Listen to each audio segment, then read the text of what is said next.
Orígenes de la arquitectura, de la cueva a Imhotep. La humanidad, en sus inicios, vivía bajo la constante amenaza de la naturaleza, una realidad inhóspita que definía su supervivencia diaria. Verás, su única protección eran las cuevas y los refugios precarios. De verdad, la necesidad primordial no era la belleza, sino la seguridad, el anhelo de construir un refugio literalmente invulnerable, un espacio que trascendiera al simple escondite para convertirse en un hogar. Pero tenían un problema. La fragilidad del barro, la paja y los huesos no permitían elevar estructuras permanentes que resistieran el paso del tiempo, limitando su avance cultural. Y déjame explicarte que fue la aparición de una figura intelectual donde el primer arquitecto conocido de la historia fue capaz de desafiar la gravedad y la tradición, utilizando la piedra. Este hombre, Imhotep, no solo edificó la primera pirámide escalonada de la historia, la tumba del faraón Djoser, sino que transformó una necesidad biológica en un arte monumental.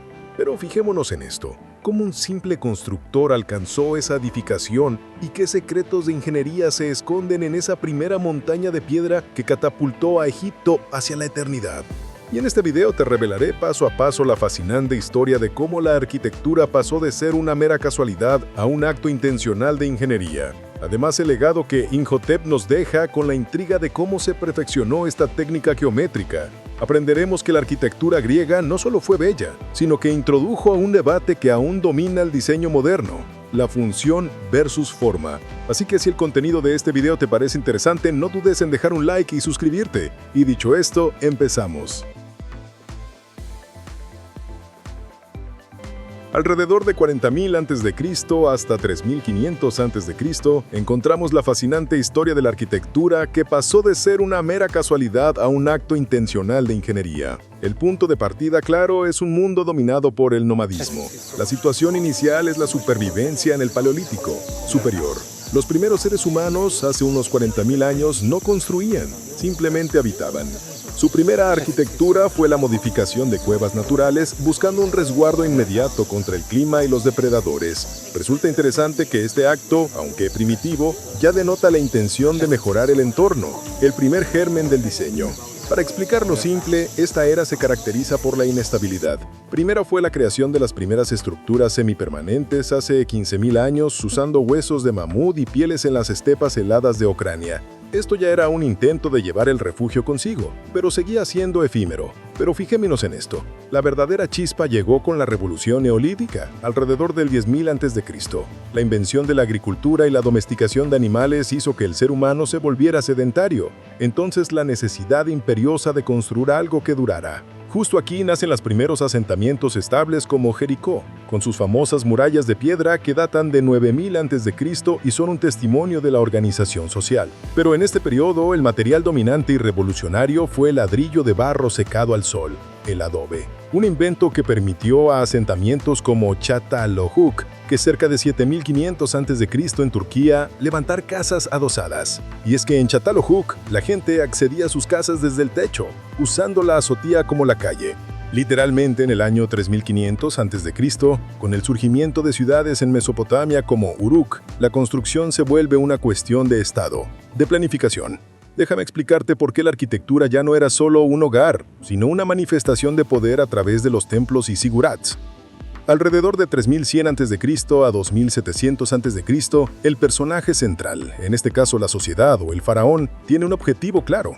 El deseo ardiente de las primeras grandes civilizaciones, Egipto y Mesopotamia, era alcanzar la eternidad y la inmortalidad a través de la arquitectura. Para esto, el faraón Djoser, que ascendió al trono alrededor del 2686 a.C., quería una tumba que reflejara su poder absoluto y que asegurara su tránsito al más allá, superando la modestia, aunque masiva, de las mastabas de sus antecesores. La mastaba era una estructura trapezoidal de adobe y piedra, de bajo perfil. Djoser o su corte quería una estructura que ascendiera hacia el cielo, un vínculo tangible con los dioses. Al investigar encontramos que esta ambición requería un salto tecnológico radical. Los arquitectos buscaban una solución para construir a una escala y durabilidad que nunca antes se había concebido. No solo superficialmente querían un edificio grande, sino una obra que resistiera miles de años. Una obsesión impulsada por la creencia egipcia en el Ka, o fuerza vital, y el Ba, o alma, y eso transformó sus expectativas sobre lo que era posible. La arquitectura se convierte en el vehículo más puro para esta trascendencia. Por eso fue la búsqueda de un genio que pudiera materializar este deseo divino. El conflicto era doble, tecnológico y material. A pesar de los avances, la arquitectura monumental egipcia en el periodo arcaico temprano aún dependía en gran medida del adobe, un material que se deteriora y no puede soportar la inmensa carga de estructuras muy altas. Pero tenían un problema. No existía la experiencia ni el conocimiento para cortar, transportar y ensamblar miles de toneladas de piedra caliza con la precisión que necesitaban para un monumento de esa escala. Literalmente estaban limitados por la fragilidad de sus materiales. Pero el deseo de la eternidad chocaba con la realidad de la física. Construir alto requería un conocimiento profundo de la carga estructural y el uso eficiente del material. Los constructores ya sabían levantar mastabas. Pero ¿cómo apilar una mastaba encima de otra sin que los fundamentos cedieran? ¿Cómo manejar la gran cantidad de piedra para evitar el colapso? Y es que el uso de la piedra para las paredes de los complejos no era suficiente. Se requería una solución estructural que permitiera la verticalidad simbólica deseada por el faraón. El conflicto solo podía ser superado por una mente que combinara la ingeniería con la visión artística. El cambio radical lo provoca un hombre. Alrededor del 2670 a.C., este individuo, cuyo nombre significa «el que viene en paz», emerge como la figura intelectual más importante de la corte de Djoser. De verdad fue el primer hombre en la historia conocido y nombrado por sus logros intelectuales, no por su linaje real. Imhotep concibe una idea revolucionaria: construir todo el complejo funerario, no solo las murallas, sino con piedra caliza tallada. Literalmente fue el primero en materializar la idea de la columna de piedra. Al investigar encontramos que sus columnas no eran lisas, imitaban haces de cañas y tallos vegetales, haciendo una transición visual y simbólica del material orgánico tradicional al mineral eterno, y eso transformó las expectativas sobre la durabilidad. Para esto, Imhotep inicia el proyecto de la tumba de Djoser no solo como una simple mastaba, sino como una secuencia de transformaciones. Primero fue una gran mastaba cuadrada, luego agregó la idea de apilar mastabas más pequeñas encima de la primera, creando una forma escalonada. Verás, esto fue un proceso evolutivo, no un plan estático. No solo superficialmente estaba construyendo una tumba, sino que estaba inventando la arquitectura monumental. La pirámide escalonada de Djoser en Saqqara no es solo un edificio, es el manifiesto de la arquitectura como una disciplina intencional. El resultado es un triunfo de la ingeniería y la visión que cambió el curso de la historia. La pirámide escalonada de Djoser es el monumento de piedra más antiguo y completo del Egipto, una declaración de éxito. Por eso se popularizó el abandono casi total del adobe en las construcciones reales, adoptando la piedra como un símbolo de permanencia. Literalmente, la pirámide de Imhotep se convirtió en el modelo y el precedente de las grandes pirámides clásicas que vendrían después, como la Gran Pirámide de Giza. Y es que el complejo de Saqqara es más que la pirámide. En este complejo, Imhotep diseñó patios ceremoniales, capillas y un gran muro perimetral. Estaba escondido a simple vista que las estructuras interiores eran a menudo falsas, construidas en piedra para imitar la apariencia de madera o caña, demostrando su dominio sobre el material. Imhotep no solo resolvió el problema estructural, sino que elevó su estatus a leyenda. Toman la decisión de deificarlo, convirtiéndole en un dios menor, patrono de los escribas, los médicos y, crucialmente, los arquitectos. De verdad, ningún otro arquitecto alcanzaría tal estatus en la antigüedad.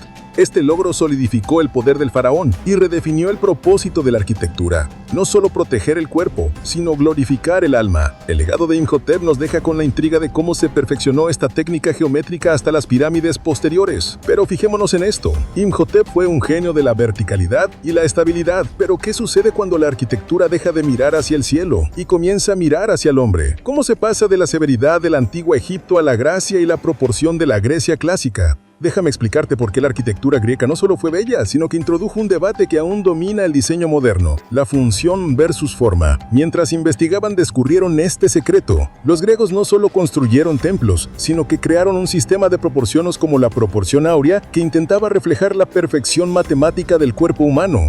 Y así, el próximo video en nuestra historia de la arquitectura no nos lleva a una tumba, sino a un templo dedicado a la diosa Atenea, el Partenón, la cima del arte clásico.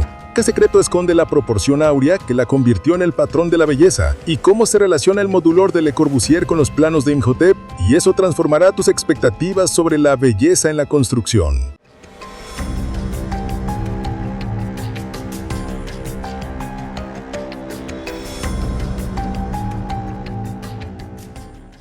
Gracias, soy Jesús. Esto es tu canal Control, Sorpresa e Historia, y nos vemos en el próximo video. En contacto.